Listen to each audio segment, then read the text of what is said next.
partout ce que vous allez, bah Congolais topé, bah RDC ndenge to misana ko benga bino nazarana occasion ka moko ko tana bino ska to sera à travers micro ya Dosta télévision topé caméra ya Dosta télévision le 2 janvier 2020 donc tout le monde a 365 jours et 6 heures.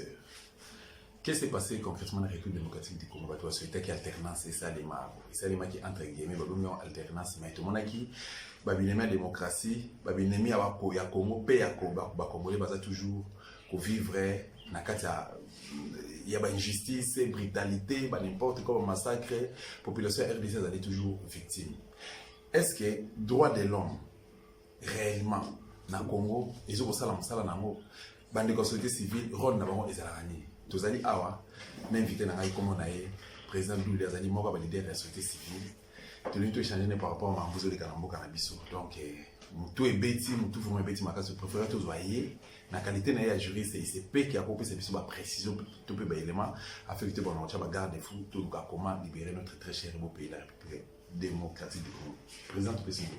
Moi je le go et puis moi dans internet sur ba on a on a dans la télévision tout puis bon c'est merveilleux.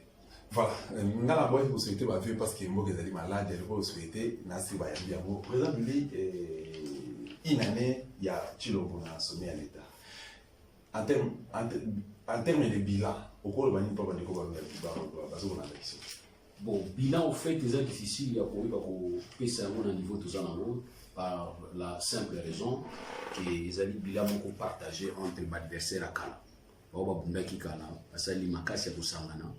Basali to une coalition, mariage contre nature, basangani et puis période où vraiment bilan cause la positivité parce que bazana ko se rechercher na Italie forme le nombre va toucher fondé et on demande que bilan est toujours négatif et preuve ça que beaucoup de monde qui parfaitement les que de matanga les petits choses faut que les bisous sont là pour faire tout va faire on va tenir surtout là pour faire tout dans la chaîne de solidarité.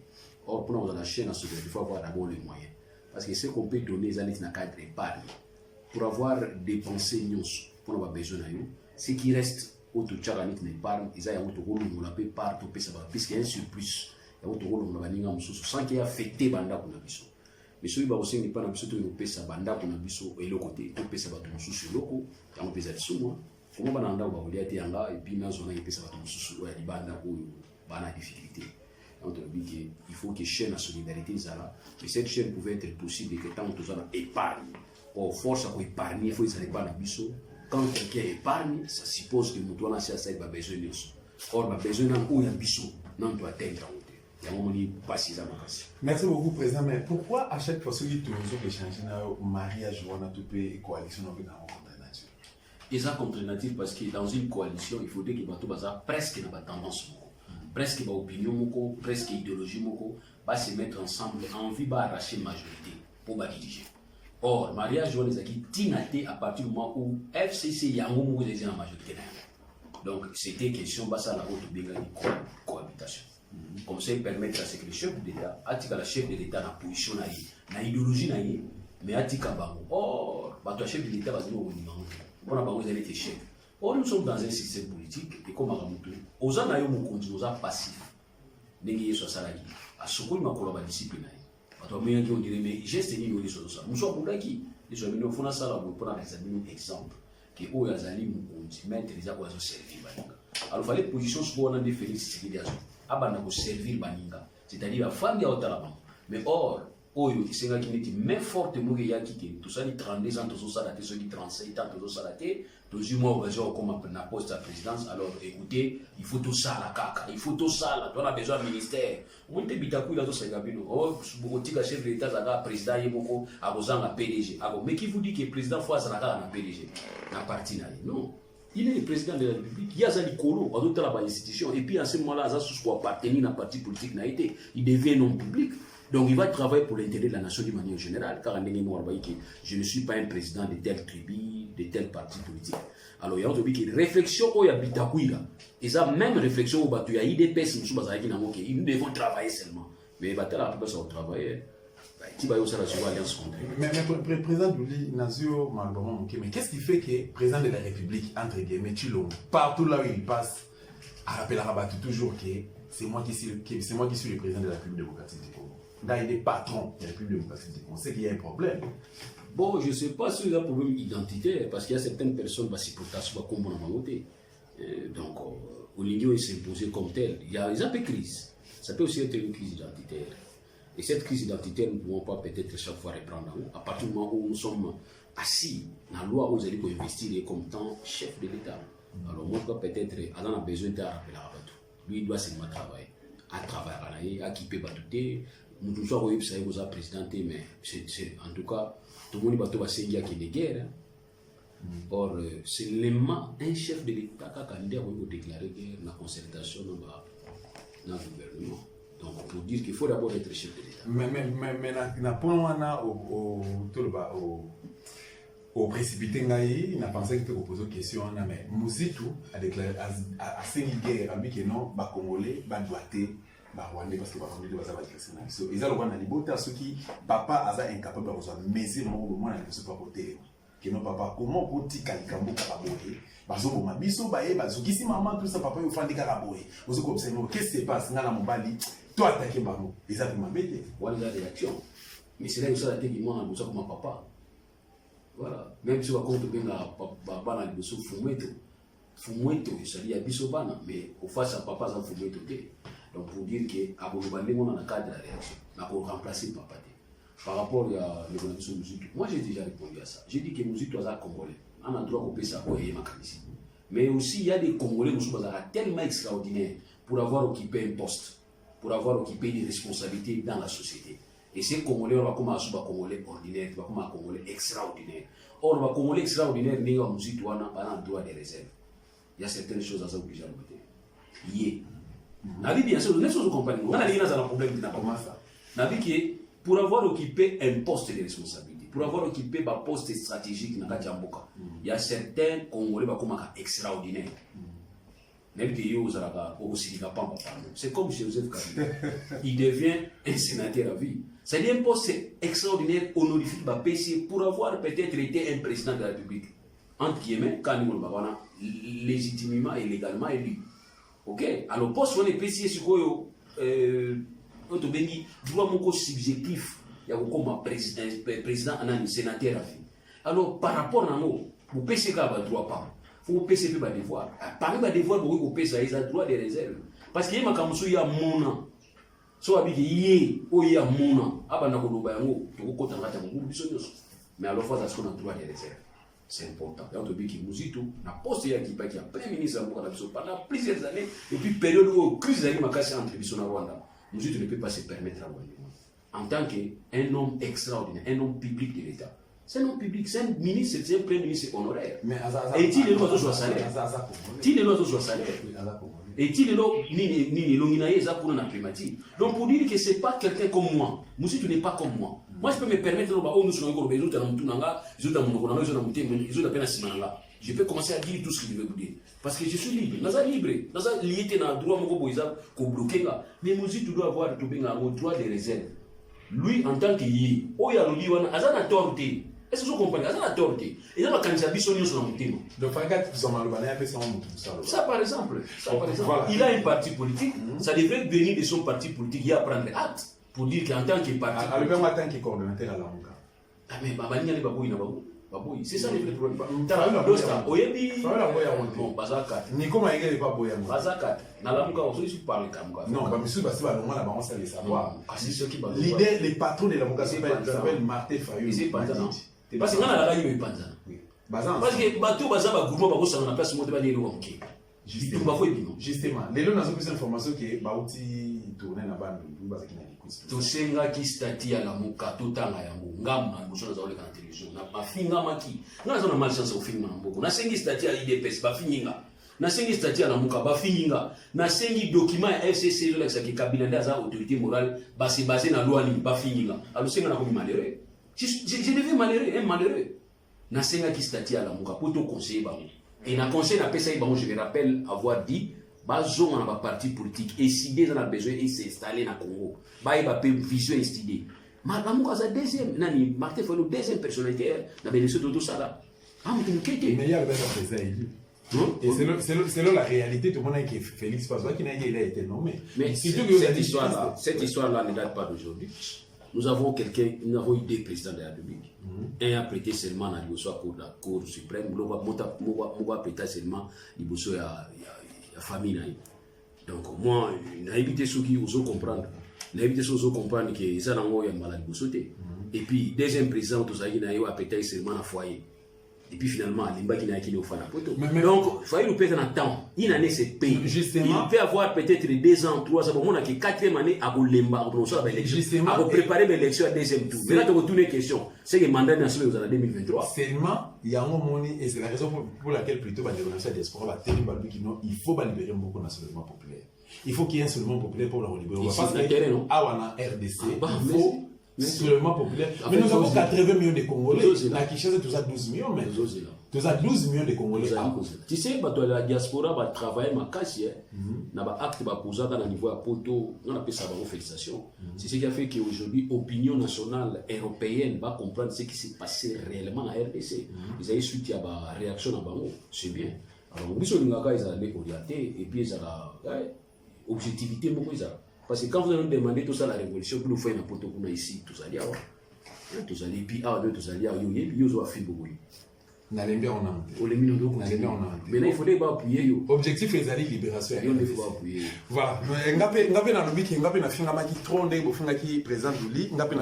Pourquoi? Parce que jusqu'à la preuve du contraire, mais c'est Félix Antoine Chilombo dépose la démission parce que vous êtes illégitime et puis au même moment kanakao au PC accès pas Rwandais ba kota na mboka na biso ba rendre Congo na état autonome président Douli lelo ba grâce à Congo ba hebali na beni ADF na le phénomène ADF na le ezo osilate bande kwazo ko fêter lobby 13 personnes ba kufi na beni tous les messages na 23h il y a le 1er janvier 2020 na Fizi na Butembo Bitumba. Mais nous n'en parlons pas par rapport à une réaction de Kozalani. Et l'hypocrisie à la communauté internationale. C'est l'hypocrisie. Il y a des dirigeants congolais. L'hypocrisie à la communauté internationale et puis quelque part complicité à Ouganda et Rwanda. Là, c'est voilé. Et cette complicité, nous ne pouvons pas commencer d'abord à inquiéter les complices à partir du moment où les principaux criminels, délinquants, ça n'est pas dans Bissou. Aussi, côté Nabisso. Il faut commencer maintenant à dépouiller la force. Parce que l'insécurité à l'est de la RDC, c'est comme si tu avais l'insécurité dans l'est, il y a RDC. Or, l'insécurité dans la région à Grand Lac. Dans la région à Grand Lac, il y a aussi l'insécurité. Ça, c'est vraiment, il faut comprendre dans le sens. Et cette insécurité dans le niveau à Grand Lac, ils appellent en Ouganda, ils appellent en Rwanda. Mais qu'on a contenir, donc ça dit c'est contenir. À telle façon que les lots Ouganda ont une disposition pour protéger les frontières. Les lots Nani. Rwanda a besoin de protéger les frontières. C'est ce que nous devons aussi faire de notre côté. Or, pour protéger les frontières, il faut commencer par chasser les bateaux dans la frontière en dehors. Comme ça, vous allez remarquer que tous 8 mois et tout, tous 8 mois et tout, tu vas pacifier le côté. Non, à 4 places, mais qu'on va dans place qui est ça. On va renforcer, qu'on pousse. Quitte à Ouganda et Rwanda, puis on va bah vous avez disposition côté na bango pona ko yamba ba auto bengi na bango biso la force négative mais ceux qui force négative a bomi na RDC akim na Rwanda ayi ofana ceux qui force négative a bomi na RDC akim na Uganda bobengi bango afder ceux qui afder Uganda ceux qui afder Uganda vous sentez pas que seulement to élite na bazo bonisa biso nous devons savoir pourquoi c'est pas bonisa biso to sali binoni afder ceux ni Uganda to sali binoni ndako nini ya Robert Pinani Nani Yorini Museveni za côté RDC. Est-ce que présidence na bango za côté na biso? Est-ce que ba institution na bango za loger siéger côté na biso? Nous disons non. Donc vous comprendre que c'est une sous-traitance, c'est-à-dire les gens qui se battent là-bas, les voyous, les délinquants wala bazotia, guerre na est, il y a RDC, côté ba beni ba nini nyoswana, ce sont des gens qui sont payés par la communauté internationale, auto beni ba multinationale. Il y a des problèmes au niveau du Congo. Et cette guerre, j'insiste, c'est une guerre conventionnelle. C'est une guerre purement économique. Donc, créer une situation pour permettre à ce qu'on puisse exploiter nos richesses. Parce que je ne peux pas comprendre un pays comme Rwanda où ils ont une richesse de mon côté, à comment ceux qui exportateurs à mon cobalt. Je dois me poser des questions à Zorango. Oui, à Zorango Wapi. Alors cette question, nous devons commencer d'abord à répondre pour dire que nous créons nous-mêmes la guerre ici, nous favorisons la guerre ici, parce que cette guerre profite aussi aux Congolais. Certains Congolais ont profité de la guerre. Et on te dit qu'ils commencent par travailler chez nous. Avant que la guerre n'a pas ninga, tout banana nous travailler par Nabiso, tout renforcer côté Nabiso, tout renvoyer en dehors de nos frontières. Comme ça, tout pacifier au sol. Vous allez remarquer que nous allons nous comporter comme les Ougandais. Parce que les Ougandais aussi, Joseph Kony là-bas, ils ne se plaignent pas. Et Joseph Kony, il ne se plaint pas. Comment Joseph Kony, qui est considéré comme étant un délinquant, criminel, un terroriste par la communauté internationale, mais aujourd'hui nous sommes incapables de considérer aussi les forces négatives qui sèment la terreur au niveau RDC. Tous sont incapables d'identifier comme tel. Pourquoi? Il y a un aspect en cours pour tout. Quel est le rôle des autorités de la République démocratique du Congo? Nous avons un président, entre guillemets, entre guillemets, M. Chilombo. Il est là, tout le monde a rien à Kagame, il est là, il est libre. Il est là, Museveni, mais, agresseur et RDC, et Félix n'a jamais eu le courage de tutoyer Bango, il n'a jamais eu le courage de faire un père d'une grande famille de la RDC. Bon, tu as tout dit, hein? Moi je répète déjà la question, vous allez moi en résumé. Non, on a un point de vue par rapport à oui, mais on lui on a belé dans quatre important.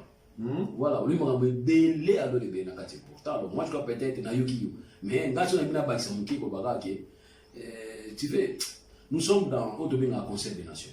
Dans le Conseil des Nations, nous sommes dans une organisation aux Nations Unies. Et il y a les systèmes où il y a tout ça les Salamakuna. Et aussi, le rôle principal, il y a Onizali mettre la paix dans le monde.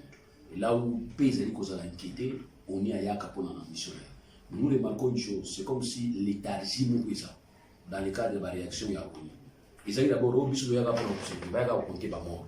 En ce moment, on va changer autour de la protection à la population. Et Tolbi te que Bango va remplacer le président Boka. Tolbi ne monate. Mais il y a un rôle à jouer, surtout dans le cadre de l'insécurité que vous allez causer par des pays voisins. Moi, je crois peut-être rôle à niveau de mais quelque part, c'est comme si ils aménagent et la chèvre et la fée et manioc. Or, jamais faire manioc et la chèvre. Jamais. Alors, il faut faire la part des choses. Zoa faire manioc et pembeni, zoa chèvre et pembeni. Comme ça, qui n'est pas. C'est ce que nous demandons. Donc, ça dit, oh, yolobi, olobi, non, mais comme il. Mais ce qui est vrai aussi par rapport à la réaction il y a président Abisso, il dit que Koluga Bunda, il est bien. Surtout, il faut y avoir des choses à makasi. Si on a un conseil qui n'est pas Tripolèche, qui n'est pas Randy Orton, Goldberg. C'est une ligne à côté. Comment ça? C'est une ligne de Okufa. La ligne Okufa, il y a un tino qui n'est pas bon. Non. Par là, ce que nous avons dit, que nous Rwanda est fort par rapport à RDC. Pour être fort, ce n'est pas fort d'un groupe. Tout dans la grande. C'est quoi? Non. Au moins, il y a des gens qui âgés dans les petits bébés. Il y a des petits qui sont petits à 18 ans. Il y a des gens qui ont 18 ans. Rien. Et puis, tu peux aussi la nourriture. Rien. Dès que tu joues dans un kilo, en face. Félix joue dans en face, il va régler tout ça. Il y en a vu. Mon niveau de gens, on est 18 ans, les petits mois à 18 ans, ils vont boxer. Mais là, il y a aussi la nourriture. Pour on va petit, on va couper, tu vas pas paquer. On chaque jour. Mais il y a aussi tout. Donc, pour ne pas dire que si on a manqué, n'est carrément face à ma capacité. Mais pour nous dire, est-ce que tu crois aussi pour tes guerres? La faiblesse de ça. Vous dites que RDC, ça n'a pas réalité belle.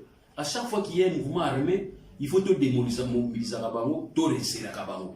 Mais nous prenons les rebelles d'hier, tout comme si nous avons officiers aujourd'hui. Et ces mêmes officiers aujourd'hui vont devenir nos traîtres demain. C'est ça le vrai pour nous. Alors, le système où vous avez rébellion, groupe rébellion, c'est milieu, commis, parti politique, cadre, généraux, colonels. C'est ce qui tire le pays. Il y a un anglais, il y a un anglais, il y a un Canada, il y a un anglais, pour éviter les problèmes. Non, il faut que ça soit tout le temps, tout le monde va bouiller, et monsieur Zakali va ouvert. Il y a un film. Et ça, pour un Congo. Ok, merci. Merci beaucoup, merci beaucoup pour l'ambiance chez Dosta Télévision. Nazali en face, il y a président Douli Azali Moko leader, il y a société civile, il y a République démocratique Congo. Président Douli, mon est na caisse d'État, 200 millions de dollars. 1 million de dollars, 1 500 000 dollars, 2 millions de dollars, 15 millions de dollars, 10 millions de dollars. Les lots, mais c'est Chilombo, Azota Langai, Nakanisina, Moninga Nae, Vital Kamere, Bazo préparé, va fêter, va célébrer dans Kinakati alternance, donc le 24 janvier déjà. Va débloquer, va le budget à 6 millions de dollars, la caisse à l'État. Pendant que va fonctionner. Moi aussi, non. Ici, non. On va bien comment Batiki. Oui, Batiki. Batiki, là, comment Batiki. Mais c'est que Batiki. Oh, mais Batiki. Mais quand on va signer le côté. Quand ils allaient informer, ils allaient dire Batiki, boulot dans Batiki. Pour être terminé là, bien au terminé là, bisous au terminé là. Donc, na initiation, bisous au terminé là. Et Batiki. Na, voilà information dans un endroit souka. Que Batiki va aller copain. Ok. Donc, ceux qui Batiki ont annoncé le 24 janvier 2020. Ce qui caractère va nous saluer on dit baba il faut peuple à Timbiri. Si je voulais saluer le peuple, nous savons que c'est comme ça, un vaillant peuple. Au Moussa le baïki, faut foutre pour la maïté. Dès tout ça là le 2 août 1998. Donc on peut aller aux félicitations au peuple parce que quand passer million à fête avec 24 au fête na ba wali kelemba, et qu'on fait les kelemba. Tous les amis tous ceux là na olia tout les millions donc on olia soutenir. Donc qu'est-ce qui fait que na Congo kaka miibi bazoko bazana ba poste moko bazana ba fonction moko boye ba miibi nde bangonde au mona ye dircab au mona ye ministre au mona ye député au mona ye escroc au mona ye na sommet à l'état toujours des voleurs 15 minutes de dollars et bungi ba yebi ba kombo ko etaramaki dans un pays sérieux où il y a du sérieux est-ce que va gérer ça miner le rôle bino kozali ba cité kombo ya dircab ya président de la République mais c'est Vital Kamerhe est-ce que va continuer dans ba fonction en termes de droit bon pour la chance à vous allez vous la chance vous allez gagner les gars répondent sur mon place nous tasula la koi na libulu moko nous tasula la koi na kofite yoza normalement ce koi na fobuka donc voilà la réponse na ko peso par rapport à 15 millions l'éviter sur votre compagnie d'origine parce que j'ai toujours nous avons réfléchi nous avons fait des recherches par rapport à 15 millions 15 millions c'est une rétro-commission on les a dit shida les chefs d'état va shida pour moto mais si vite moto pélissus ils ont shida wana les aïndeni ils ont normalement forme muibi na 15 millions les amis donc ça dit 15 millions na rétro commission za lineti yo tindi mutu atekero mutu kwa mutu na sala epana yo mutu futa ka ikobo sala bino na yeko teka mitu kwa suko ya yeko teka mutu ka a négocier prix na désavantage à société pour ya tirer profit na pare ko tika la wana et pare wo ya ko zo benga ngo rétro commission donc ça ka forme muibi pour qui a un finga maki pour na finga ma trop na mesana ma finga maki il faut tout accepter m'accepter ba finga na menga mukete et 15 millions les aïe ponani ils aïe ki mbongo ebi maki pour couvrir représentation ba to ba négocier pour na 100 millions o permettre ki ba somba l'état a subventionné ba secteur pétrolier pour essence et matati parce que essence politique na $1 mais si on a pris au bango ça na cadre la structure des prix na bango au moins la essence na niveau pompe fait à $2 mais l'état a dit que non na beaucoup de $2 sinon ça a effet d'entraînement na bloc mususu au matin alors on a lina maintenir prix na $1 alors yamo so bazaki obligé à subventionner ba pétrolier na 100 millions ya litres au ikotaka par année pour permettre l'état a mis sombela déjà pour un compte à population a mis foutre là déjà $1 yamo fouta ki 100 millions alors 100 millions on a siko bato beta ki cop wana entre bato à présidence attends comment mututé yo tanga yo mesani ko zo ba fimbu bato à présidence bato à primature bato ba ministère où ils allaient que le ministère de la finance ministère hydrocarbures ministère ya même banque centrale bato nyonso wana ba itaki kopo pour so wana ba pétrolier wana ba mata na droit ko 15 millions wana donc 15% il y a 100 millions ils allaient 15 millions mais ce qui est regrettable ici c'est quoi vous allez remarquer que essence na niveau à pompe essence au lieu que ça a $1 parce que l'état s'est subventionné qui déjà $1 à bifouter la qui piso na $1 en litre moko essence ça $1 et ça à peu près ba $1.5 ba $1.6 donc pour dire que bazo yiba 15 millions ba yibi et puis 0, quelque chose bazo besoin na pompe essence par litre et ainsi je voulais vous surprendre pour vous dire que ba pétrolier wana ba bureau na chasse ça raté ba siège ça té ba pétrolier ga niti yona ba coopéra ba kandongé et ce même gens là se retrouver na katia quand on y a négocier na bango ou azoki 15 millions les ala ba compagnie na bango ba compagnie ba ministre ya on va benga ba pétrolier et deuxième que surprise les amis comment RDC pays munene ko na pétrole na monde faut tout ça la importation à pétrole ils en sens donc nous devons commencer à voir ce que nous produisons ici pour te exporter, ni te pour la consommation, parce que nous avons une grande raffinerie ici. Où est-ce qu'on raffiner plutôt pétrole pour et sa consommation en mots. Mais ici, nous sommes obligés d'importer à travers les pétroliers, les mêmes pétroliers, ce sont les vendeurs, ce sont les acheteurs eux-mêmes. Donc voilà, COP à 15 millions, COP à commission, ou à rétrocommission. Donc c'est une forme de corruption. Normalement, chef de l'État, il ne fallait pas que ça même sens à fallait pas le fallait condamner au Bageno, c'est la forme de la corruption. Et on va finir. Quand je l'avais plutôt le Bageno, ils avaient irresponsabilité, n'a pas réachilo. Usage de mots dans le monde, même si le bi ou on a vu même ce qui est dans le sens, on a vu un sens. Bon, en tout cas, on a filmé. Voilà. Merci beaucoup pour comprendre l'ambiance. Mais président, n'a même pas d'idée. Bandero Babina pose une question. Qu'est-ce qui fait que d'abord rôle la société civile dans un État le rôle de la République démocratique du Congo? Et comment vous allez? Bon, société civile les alliés ensemble, il y a pas force vive. La population. Société civile est alliée dans le cadre de l'état d'esprit. Il y a le peuple d'une manière générale. Et on retrouve bien la société civile. Et bien, l'intérêt d'une manière générale. Mais ce qu'ils allaient subdiviser dans la structure. Il y a un moment que la société civile, comme structure, il se bloque. Les sangs, les mamans, les groupements, les une structure, une composante. Tout ce exemple, cordonnier, les sangs va coordonner nyonso. C'est un groupement na bango va coordonner pour défendre l'intérêt va coordonner. Bango ba structure. Les sangs va maçon, les sangs va avocat na cadre ya barreau. Les sangs ba nani ba odomenga ba architecte au pe ba bini ngolo. Les sangs va pharmacien. Bango nyonso wana ba sangani. Vous comprenez là? Ils appellent ba église ba nini ba sangani bango nyonso. C'est ça la société civile. Ya on niveau défendre ba intérêt ya ba structure na cadre ya intérêt ya ba et ma politique. Ouais, alors, il y a des sociétés civiles comme structure. Mais comme état d'esprit, ça y a parce que nous avons une seule intérêt. Mais apparemment, c'est comme si membre de la société civile, bino, membre de la société civile, comme un trop bon, trop pouvoir, tout le monde a vu dans un penchant, on a boyé, tout le monde a bamboule, tu les 2 ans passés, tout le monde a qui, pour ne pas citer les noms, pour des raisons de respect, tout le monde va tomber là, tout le monde va tomber là, parce que comme il y a entre bango, oh, on a Kabila, on a contre l'opposition, tout ça. Et c'est la société civile vraiment, à quoi se comporter dans le lingue. Société civile a des adversaires de politiciens. Société civile a des ennemis à politiciens. Il peut rester avec des politiciens tout en gardant un discours. Ce qui différencie société civile n'a pas politique un discours. Donc ce discours n'est comme penchant, aux annexes n'a pas où. Mais si on regarde tout sur les non côté là. Dit tout sur un enfant, ça là que ba on gâté. Tout on a côté là, na côté là na côté. Bandeko ba zone na biso ba sita. Bon, ba zo réponse ba être na côté là. Na esui. Ngai ça esui. Mais sauf que si on dit que na ba film ça ka black. Film mais tout ça zoa. Biso ba nga peut-être ko mais ko kufa peut-être so kufa. Il y a des gens au bazo ina biso na kam to lobby. Mais au to lobby pour l'intérêt ba tout nyonso. Moi j'ai des preuves. Na uti bisika moko o ba to bazo pour pour l'intérêt na bango na côté. Tu peux comprendre ça. Donc mukiliza nonga ndengwa na o bundela yo mais yo lingi no bumanga système yesu yesu yako bundela biso de to kuma yesu comme ta kuma yesu ya satan qui est biso to baraye. Alors pour on voit tout simplement qu'il y a des gens qui ne comprennent pas où les amis il y a on a dit que société civile comme structure je ne vais pas. Il y a on dans un kilo au côté de la société civile à structure oh société civile il y a Soguininho du Congo oh la nouvelle société civile oh l'ancienne société civile la future société civile na kota raote na kanga et suis na ukute na couloir na moni mabe na lobeli okina bisikati.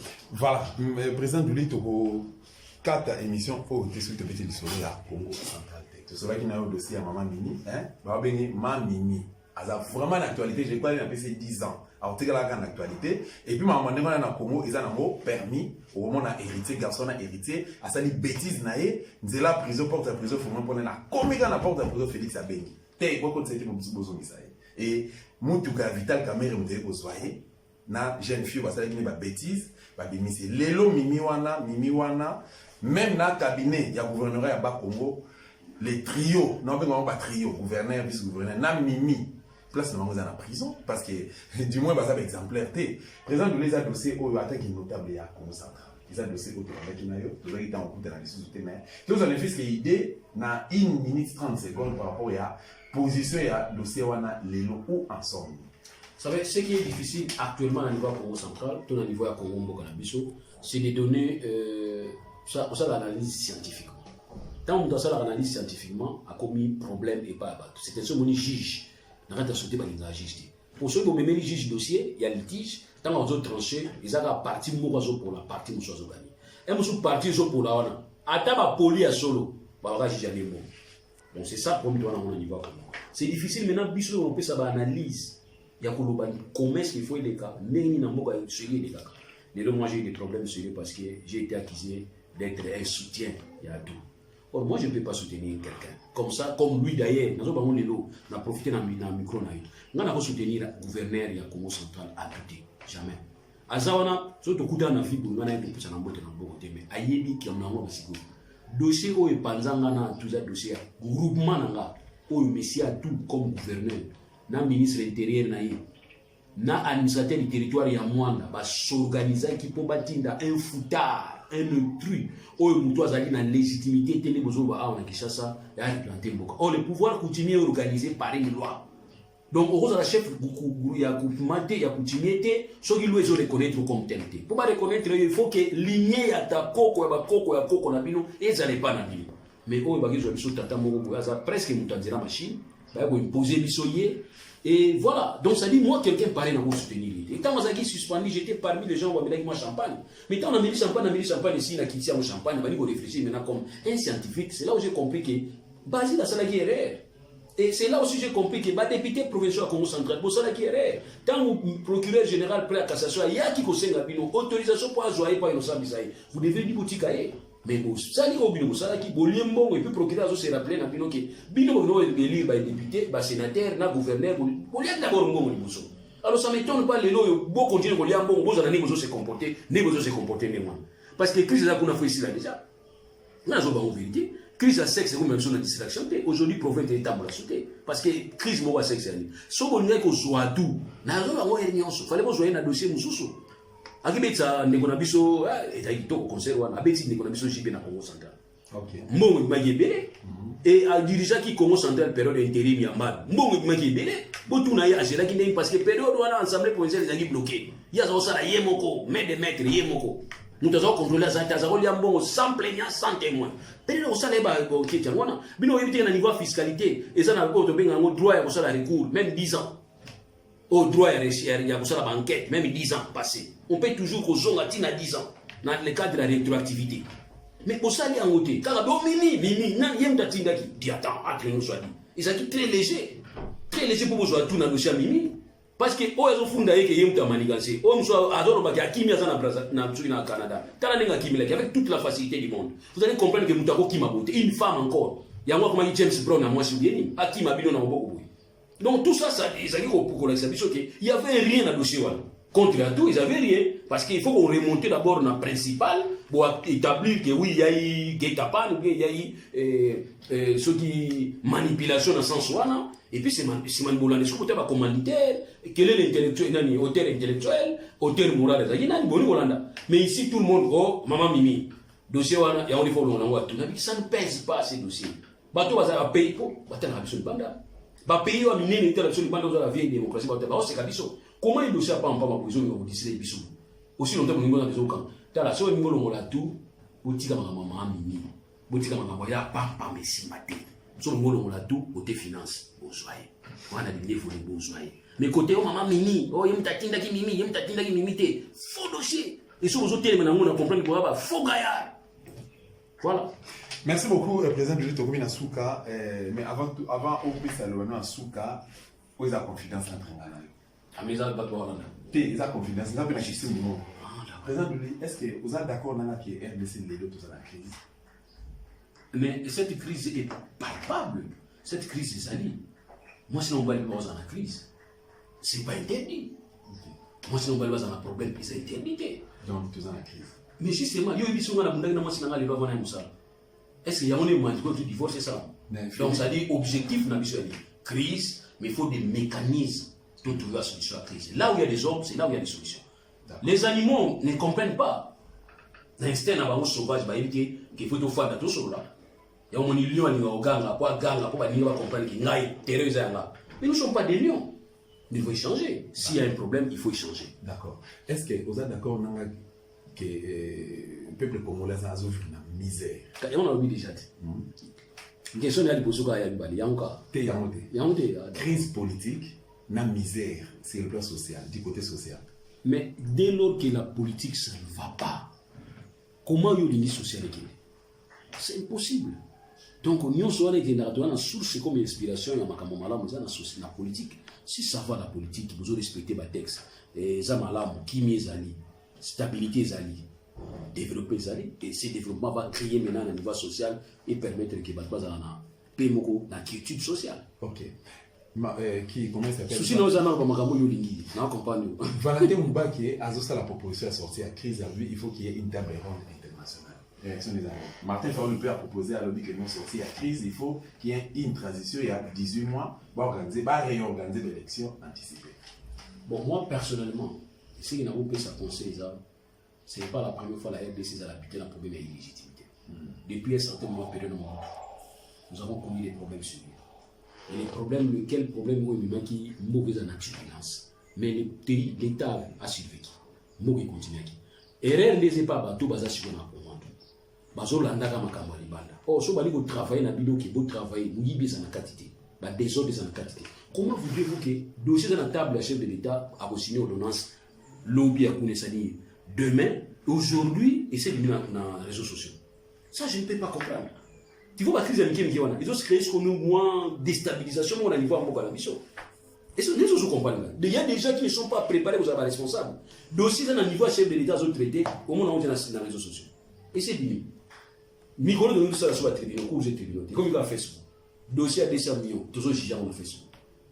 Dossier à 15 millions, tous les gens on Facebook. Vous comprenez? Il y a un seul chef de l'État qui va la moindre structure pour devenir parquet judiciaire financier et permettre biso.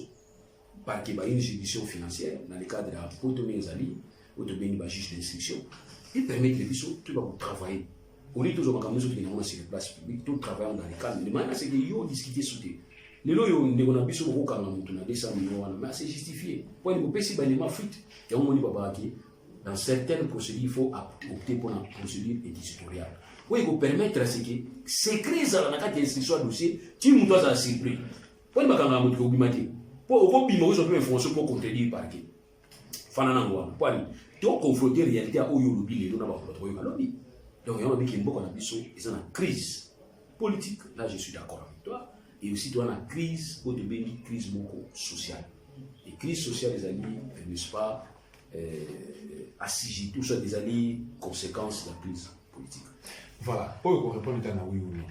Vous êtes d'accord? Vous êtes d'accord, na ngai que RDC est allé éviter le problème d'occupation? Oui ou non? Voilà, il y a une difficulté, pas dans les arbres, oui, non. Oui ou non? Qu'est-ce que ça va réponse à présent? On a à travers le monde.